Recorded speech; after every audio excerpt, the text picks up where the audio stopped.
तीसरे टी20 मुकाबले के आखिरी ओवर में आया रिंकू सिंह का तूफान। आखिरी 2 ओवर में टीम इंडिया को जीत के लिए चाहिए थे 45 रन, लेकिन फिर ऐसे पलटा मुकाबला। 6 गेंदों पर 5 छक्के जड़कर पलट दिया रिंकू सिंह ने मुकाबला।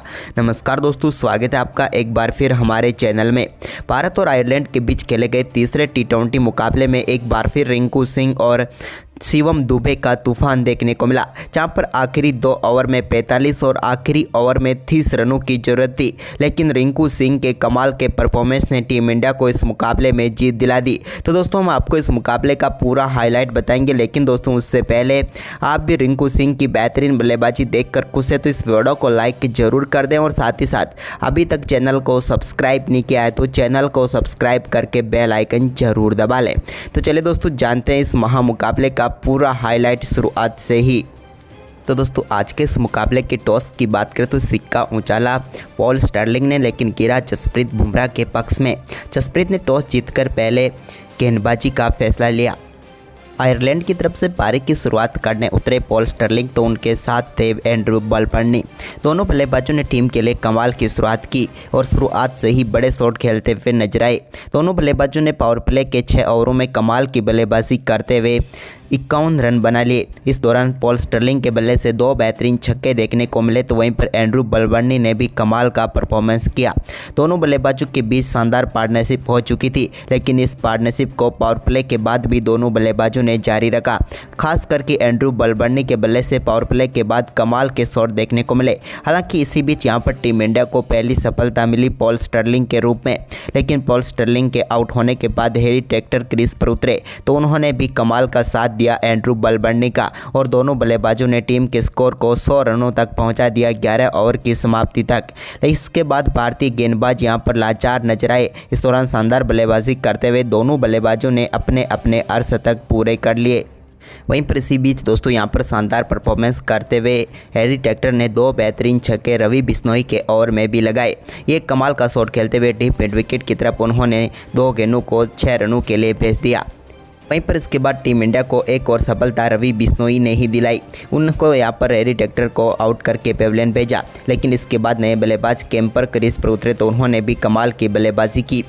वहीं पर इसी दौरान दोस्तों 17वें ओवर डालने आए प्रसिद्ध कृष्णा के ओवर में भी कमाल के 2 छक्के देखने को मिले बलबर्नी के बल्ले से। तो वहीं पर एक स्वीप शॉट के जरिए भी उन्होंने वाशिंगटन सुंदर की गेंद को बाउंड्री लाइन के पार भेजा। वैसे ओवरऑल देखा जाए तो कमाल की बल्लेबाजी रही और आखिरी 5 ओवरों में भी कमाल की बल्लेबाजी आयरलैंड के बल्लेबाजों के द्वारा देखने को मिली, जिसके चलते आयरलैंड की टीम ने भारतीय टीम के सामने विशाल स्कोर खड़ा करने में कामयाबी हासिल की। आयरलैंड की टीम ने आखिरी 5 ओवर में बेहतरीन परफॉर्मेंस करते हुए इस मुकाबले में 65 रन जोड़े, जिसके चलते उनकी टीम ने 203 रनों का विशाल स्कोर खड़ा किया टीम इंडिया के सामने। वहीं पर भारतीय टीम के सामने गेंदबाजों की बात करें तो टीम इंडिया के गेंदबाज उतनी अच्छी गेंदबाजी आज के इस मुकाबले में नहीं कर पाए, जिसके चलते एक बड़ा स्कोर मिला। वहीं पर भारतीय टीम इस 204 रनों के लक्ष्य का पीछा करने उतरी तो टीम इंडिया की तरफ से पारी की शुरुआत करने उतरे यशस्वी जायसवाल, तो उनके साथ थे ऋतुराज गायकवाड़। दोनों बल्लेबाजों ने यहां पर कमाल की शुरुआत की और पारी की पहली गेंद पर ऋतुराज गायकवाड़ के बल्ले से एक बेहतरीन चौका देखने को मिला। उन्होंने शानदार तरीके से गेंद को बाउंड्री लाइन के पार भेजा, तो वहीं पर इस ओवर की आखिरी गेंद पर बेहतरीन छक्के के साथ अपनी पारी का आगाज भी किया यशस्वी जायसवाल ने। टीम इंडिया ने पहले ओवर में शानदार बल्लेबाजी करते हुए 11 रन बटोरे, तो वहीं पर इसके बाद दोस्तों दूसरे ओवर में भी यशस्वी जायसवाल के बल्ले से एक और कमाल का छक्का देखने को मिला और इस बार भी गेंद को बाउंड्री लाइन के पार भेजा। तो वहीं पर दूसरे ओवर की 5वीं गेंद पर कट शॉट के जरिए बेहतरीन चौका जड़ने में कामयाब हुए ऋतुराज गायकवाड़। इसके बाद तो दोनों बल्लेबाजों ने टीम इंडिया को तेजी से रनों के स्कोर में आगे बढ़ाया और एक के बाद एक कई दर्शनीय शॉट देखने को मिले। इस दौरान दोस्तों दोनों बल्लेबाजों ने कमाल का शॉट खेला, लेकिन मार्क अदेर की गेंद पर एक बेहतरीन कट शॉट के जरिए चौथे ओवर की 5वीं गेंद को भी बाउंड्री लाइन के पार भेजा यशस्वी ने। तो वहीं पर इसके बाद दोस्तों 6ठे ओवर में बेहतरीन कवर ड्राइव के जरिए ऋतुराज गायकवाड़ के बल्ले से भी एक और शानदार चौका देखने को मिला और पावर प्ले की समाप्ति तक भारतीय टीम ने भी 52 रन बना लिए। लेकिन पावर प्ले के बाद पहली गेंद पर मैकार्थी के एक बेहतरीन पुल शॉट खेलते हुए गेंद को 6 रनों के लिए बाउंड्री लाइन के पार भेजा ऋतुराज गायकवाड़ ने। अब दोनों बल्लेबाजों के बीच शानदार 70 रनों की पार्टनरशिप हो चुकी थी 8 ओवर की समाप्ति के बाद, लेकिन दोस्तों इसके बाद यहां पर भारतीय टीम को पहला झटका लगा। भारतीय टीम को पहला झटका यशस्वी जायसवाल के रूप में लगा और जोशुआ लिटल ने उन्हें पेविलियन भेजा और पहली सफलता दिला दी आयरलैंड की टीम को। यशस्वी जायसवाल बेहतरीन पारी खेल रहे थे, लेकिन यहाँ पर अपनी पारी को बड़े स्कोर में तब्दील नहीं कर पाए। लेकिन उनके आउट होने के बाद क्रीज पर उतरे तिलक वर्मा ने आते ही एक बेहतरीन चौका जड़ा विकेट के पीछे और विकेट कीपर के पीछे से गेंद 4 रनों के लिए पहुँच गई। वहीं पर इसके बाद दोस्तों यहाँ पर ऋतुराज गायकवाड़ ने कमाल का परफॉर्मेंस दिखाया और 10 ओवर की समाप्ति तक उन्होंने अपना अर्धशतक पूरा कर लिया। एक बेहतरीन छक्के के साथ उन्होंने मिड विकेट बाउंड्री लाइन के पार भेजा गेंद को और इसी छक्के के साथ अपना अर्धशतक पूरा किया।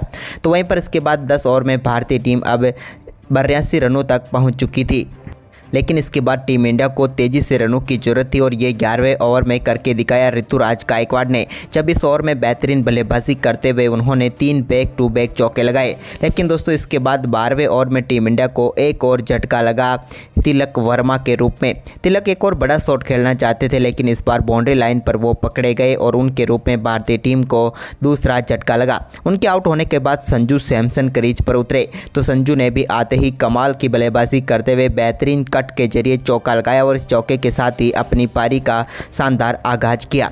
तो वहीं पर इसके बाद दोस्तों यहाँ पर एक और बेहतरीन छक्का उन्होंने बैकफुट से लगाया और गेंद को 6 रनों के लिए बाउंड्री लाइन के पार भेज दिया। तो इसके बाद उन्होंने 14वें ओवर में भी एक बेहतरीन चौका उनके बल्ले से देखने को मिला। अब भारतीय टीम का स्कोर 15 ओवर की समाप्ति तक 132 रनों तक पहुँच चुका था, लेकिन मुकाबला जीतने के लिए टीम इंडिया को और तेजी से रनों की जरूरत थी और इसका आगाज 16वें ओवर की पहली गेंद पर किया ऋतुराज गायकवाड़ ने, जहां पर उन्होंने एक और फुल शॉट खेलते हुए गेंद को 6 रनों के लिए बाउंड्री लाइन के पार भेजा। लेकिन दोस्तों भारतीय टीम को 16वें ओवर में ही एक और झटका संजू सैमसन के रूप में लगा। संजू सैमसन के आउट होने के साथ ही टीम इंडिया मुश्किलों में फंस चुकी थी, क्योंकि भारतीय टीम के लिए मुकाबला अब और भी मुश्किल होता हुआ जा रहा था। लेकिन तभी यहां पर दोस्तों ऋतुराज गायकवाड़ भी टीम इंडिया के मझधार में छोड़कर चलते बने और भारतीय टीम अब मुश्किलों में फंस चुकी थी, क्योंकि भारतीय टीम का स्कोर 17वें ओवर तक 148 रनों तक ही पहुंच पाया था और भारतीय टीम को मुकाबला जीतने के लिए अब 3 ओवर में 56 रनों की जरूरत थी। क्रीज पर मौजूद थे टीम इंडिया की तरफ से रिंकू सिंह, तो उनके साथ शिवम दुबे थे। लेकिन दोस्तों वो 18वें ओवर में भी ज़्यादा कुछ खास नहीं कर पाए दोनों बल्लेबाज। लेकिन इस ओवर में एक चौके व एक बाइक के चौके की बदौलत 11 रन बटोरने में कामयाब हुए, जिसके चलते अब आखिरी 2 ओवर में 45 रनों की जरूरत थी। वहीं पर दोस्तों 19वां ओवर डालने आए जोशुआ लिटल, तो इस ओवर की पहली गेंद पर 1 रन लेने में कामयाब हुए रिंकू सिंह। अब टीम इंडिया को 11 गेंदों पर 44 रनों की जरूरत थी, जबकि स्ट्राइक पर आ चुके थे शिवम दुबे। तो वहीं पर शिवम दुबे ने दूसरी गेंद एक फुल टॉस गेंद थी, जिस पर शानदार छक्का बैकवर्ड पॉइंट की तरफ लगाया और गेंद को स्टैंड में डिपॉजिट किया। वहीं पर दोस्तों अब 10 गेंदों पर टीम इंडिया को 38 रनों की जरूरत थी, लेकिन इसके बाद एक और डॉट गेंद यहां पर देखने को मिली। तीसरी गेंद काफ़ी शानदार यॉर्कर थी, जिस पर शिवम दुबे कुछ नहीं कर पाए। तो वहीं पर इस ओवर की चौथी गेंद पर एक बार फिर कमाल का शॉट खेलते हुए उन्होंने गेंद को स्टैंड में डिपॉजिट किया और शानदार छक्का जड़ दिया। इस छक्के के साथ ही अब टीम इंडिया को बची हुई 8 गेंदों पर 32 रनों की जरूरत थी। लेकिन तभी दोस्तों 5वीं गेंद एक बार फिर डॉट रही, लेकिन आखिरी गेंद पर 2 रन लेने में कामयाब हुए यहां पर शिवम दुबे, जिसके चलते अब आखिरी 6 गेंदों पर भारतीय टीम को जीत के लिए 30 रनों की जरूरत थी। यानी कि एक बार फिर असंभव सा लक्ष्य टीम इंडिया के सामने लग रहा था, लेकिन सबको उम्मीद थी रिंकू सिंह के, जो कि वो स्ट्राइक पर थे। मैकार्टी आखिरी ओवर लेकर आए। तो दोस्तों यहाँ पर इस मुकाबले को जिताने के लिए उन्हें सिर्फ 2 ही गेंदें डॉट डालनी थी, लेकिन उनकी पहली गेंद पर कमाल का शॉट खेलते हुए रिंकू सिंह ने गेंद को 6 रनों के लिए भेज दिया लॉन्ग ऑफ के ऊपर से। ये उनके बल्ले से कमाल का छक्का था। तो वहीं पर दूसरी गेंद पर भी एक और कमाल का छक्का इस बार उन्होंने लॉन्ग लेग की तरफ लगाया। यहाँ पर उन्होंने गेंद को 6 रनों के लिए एक बार फिर भेज दिया। 2 गेंदों पर अब 12 रन आ चुके थे। बची हुई 4 गेंदों पर 18 रनों की जरूरत थी टीम इंडिया को। तभी दोस्तों तीसरी गेंद पर जो कि एक शॉर्ट गेंद थी, इस पर शानदार पुल शॉट खेलते हुए गेंद को 6 रनों के लिए भेज दिया विकेट के पीछे रिंकू सिंह ने। 3 गेंदों पर 3 छक्के लगाकर अब इस मुकाबले में टीम इंडिया मजबूत पकड़ में आ चुकी थी। लेकिन तभी दोस्तों चौथी गेंद बिल्कुल यॉर्कर गेंद थी और इस पर कोई रन नहीं बना।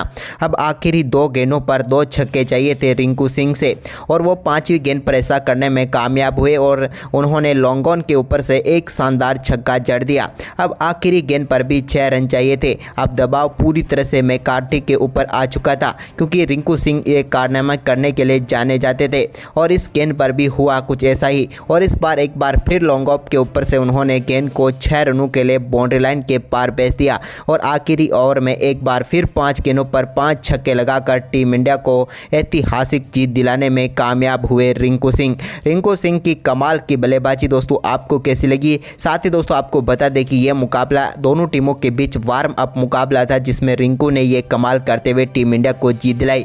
तो आपको क्या लगता है तीसरे T20 में भी रिंकू ऐसा ही परफॉर्मेंस करेंगे? आप हमें अपनी राय कमेंट बॉक्स में जरूर दें और इस वीडियो को अपने दोस्तों के साथ ज़्यादा से ज़्यादा शेयर करें।